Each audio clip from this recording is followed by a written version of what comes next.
In 2015, Mercedes released their latest S-Class generation at the time. It was the W222 for the sedan and the C217 for the coupe.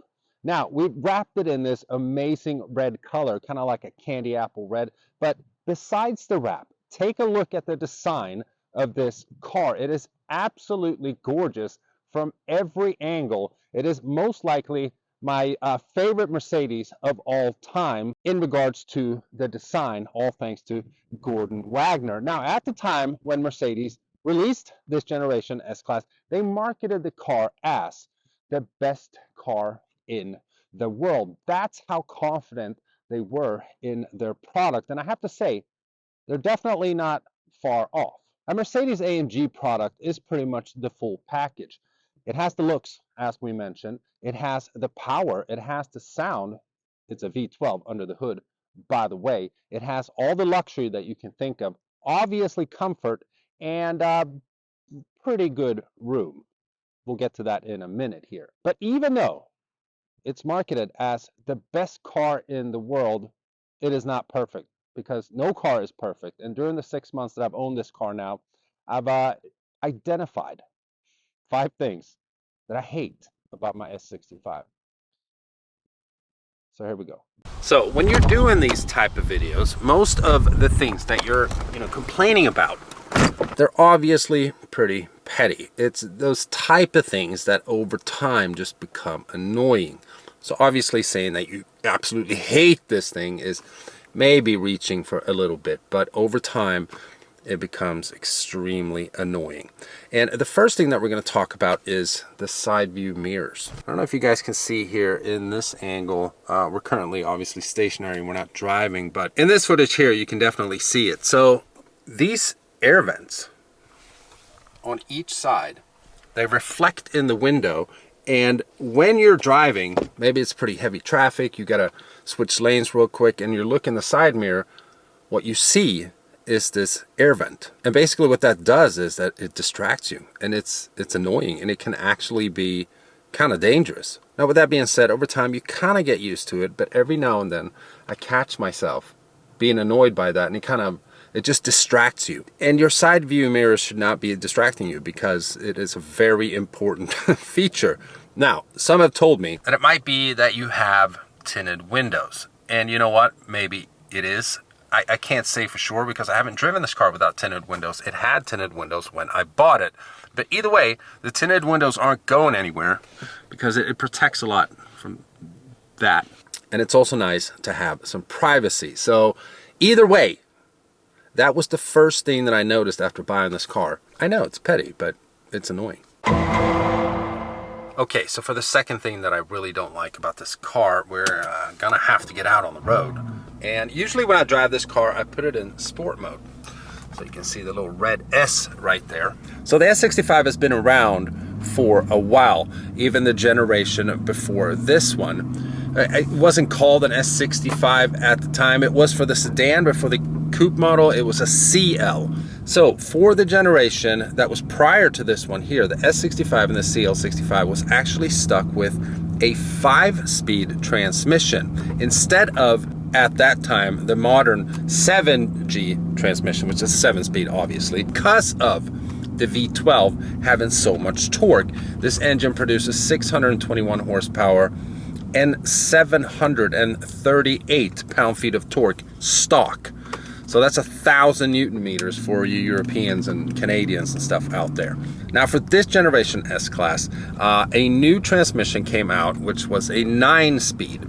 Much smoother shifting. Not that I'm a huge fan of like these 9-10 speed transmissions. I feel like it, they don't, whatever. The thing is about this car is that it was stuck with the old 7-speed transmission, because again, that transmission handles the amount of torque a lot better than the 9-speed does. Or Mercedes kind of said that the 9-speed can't handle that torque at all, at least not long term. So the S65 was stuck with the 7-speed.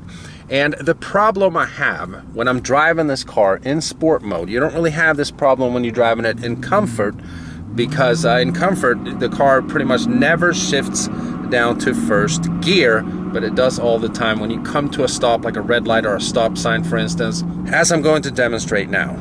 Imagine that you're coming up to a stop sign or a green light or a red light that just turns green. Maybe you're not coming to a complete stop and like you're stationary. See that? That actually wasn't too bad, but many times when you're in second gear and you come to a rolling stop, but then you can go right away again, it's like the transmission gets confused, and sometimes I can have the pedal floored to the ground, nothing happens, and then all of a sudden, boom, the transmission kicks in. So you can really tell its age.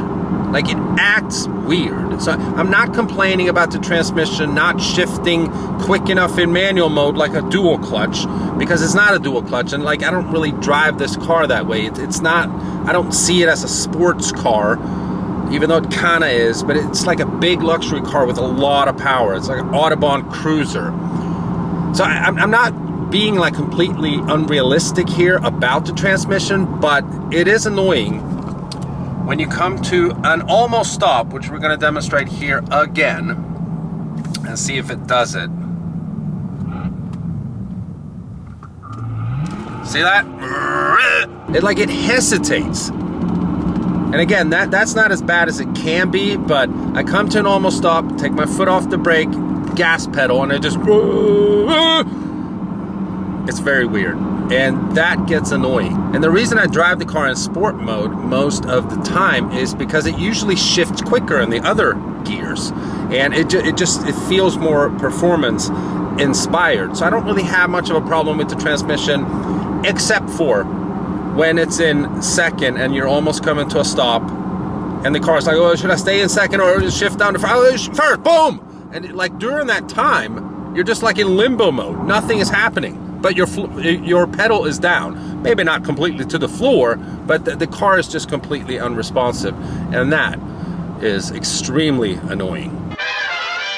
All right, so the third thing that we're going to talk about is not the price of the car, although it was brand new, $250,000. Now, thanks to the law of depreciation, obviously I paid more than 3 times less than that, thank God. However, for an S-Class Mercedes, you know, most of the clientele is older than I am. And a lot of those type of people, they like to golf. And the third thing that I really hate about this car is that its trunk space sucks. And you might say, well, Mike, it's a coupe. Oh, it's going to be small. I get that. But it's still an S-Class.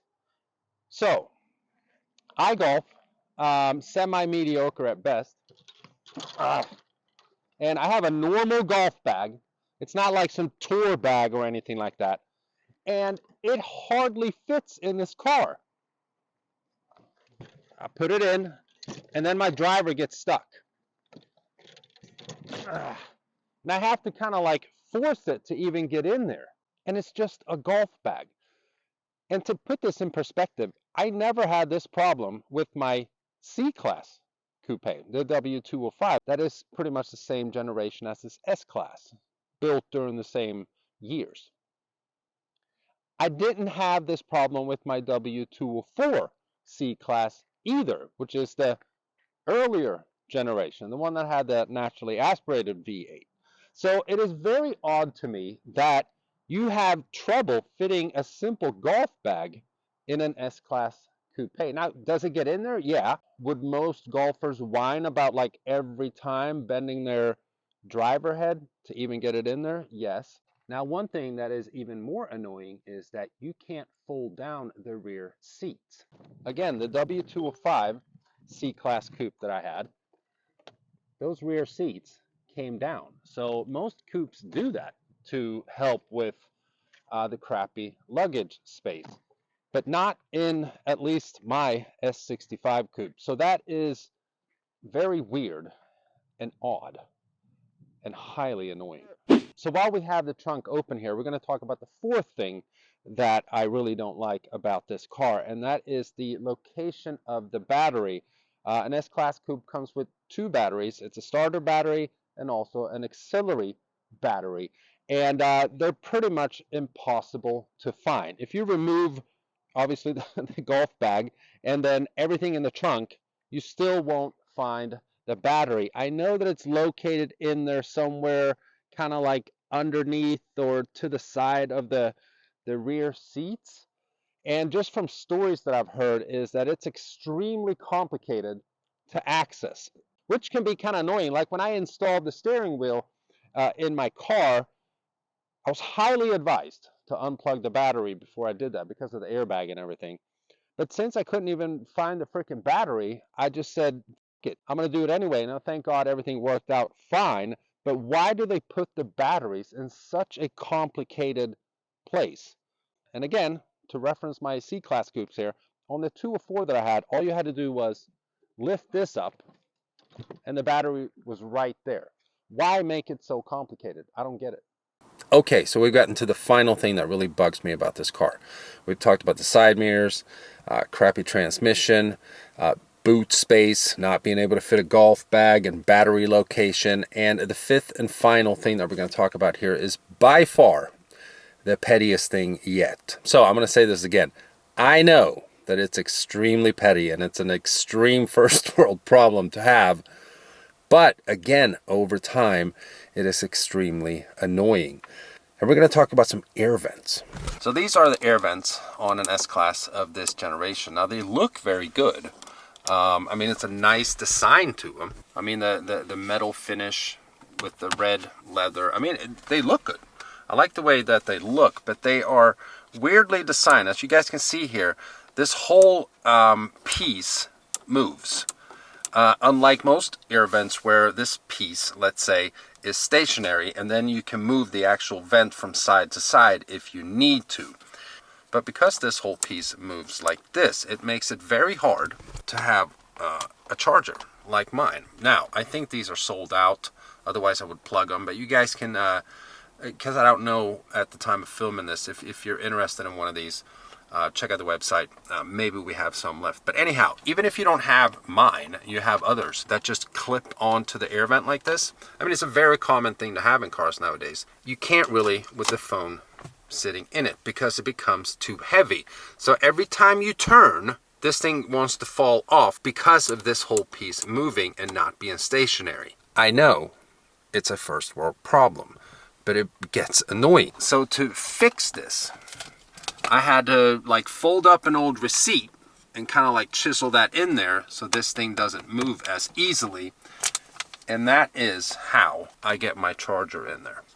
I guess I should probably film, remove this little receipt here and then film the thing falling off. But honestly, I don't feel like it. I wouldn't be doing this if it wasn't actually a problem. Again, I know it's extremely petty, but it's just a weird design. I've never had a car where the whole air vent moves like this. It's always stationary, and then you can move it from side to side, which makes it a lot easier to clip on one of these wireless chargers. But yeah, with all that said, and these 5 things that I really hate about my car, obviously, I love this car. It's absolutely amazing. It's my second V12. It's my first V12 AMG, and this is probably my favorite. I haven't had it long enough to ultimately say, I mean, overall it is my favorite because of everything that it has. Just from like raw gruntness, it's maybe the 204 C63s that I've had, the straight pipe ones, just because they're so raw. It's like a pure muscle car. This car, again, full package, luxury, performance, sound, looks, luxury, comfort, although you can hardly fit a golf bag in there. It has pretty much everything. I love this car, but there's still things that annoy me, and we covered them in today's video. So let me know what you guys think. If you're an S-Class owner yourself and you watch this video and there's other things that you've discovered during your ownership experience, let me know in the comments below. But if you're stopping by for the first time and you haven't already and you want to, please subscribe, give this video a huge thumbs up, and I'll catch you guys in the next one. Bye-bye.